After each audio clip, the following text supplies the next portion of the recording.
আলীনগর ইয়াসিন সে একটা সন্ত্রাসের গডফাদার।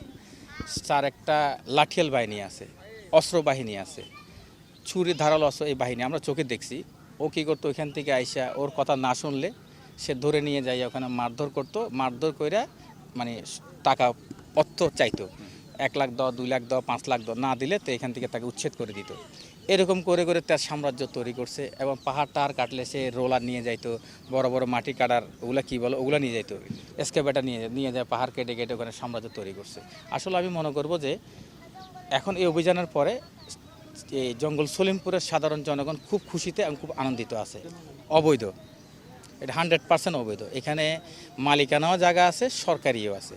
তো মালিকানা জায়গাগুলো সে কী করতো, এই দখল করে করে সে পাহাড় কেটে মালিকানা রেস্টোরি করে জনগণের হাতে তুলে দিত। আসলে কিন্তু রেস্টোরি না, সে ভুয়া দলিল দিয়ে বিক্রি করে করে সে টাকা উপার্জন করতো।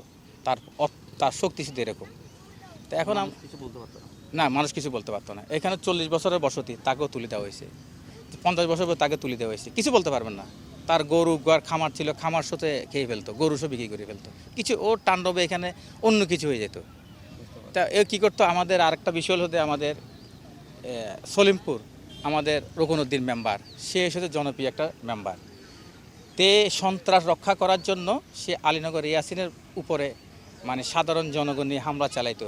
হামলা চালাইয়ে তাকে কী করলো, পাল্টা সন্ত্রাস বানিয়ে দিল। তাকে পাল্টা সন্ত্রাস, সে কিন্তু সন্ত্রাস না, সে একটা জনপ্রিয় মেম্বার। সে আগামীতেও নির্বাচন হবে। তার জনপ্রিয়, এত জনপ্রিয় বৈধভাবে, কোনো অবৈধভাবে না।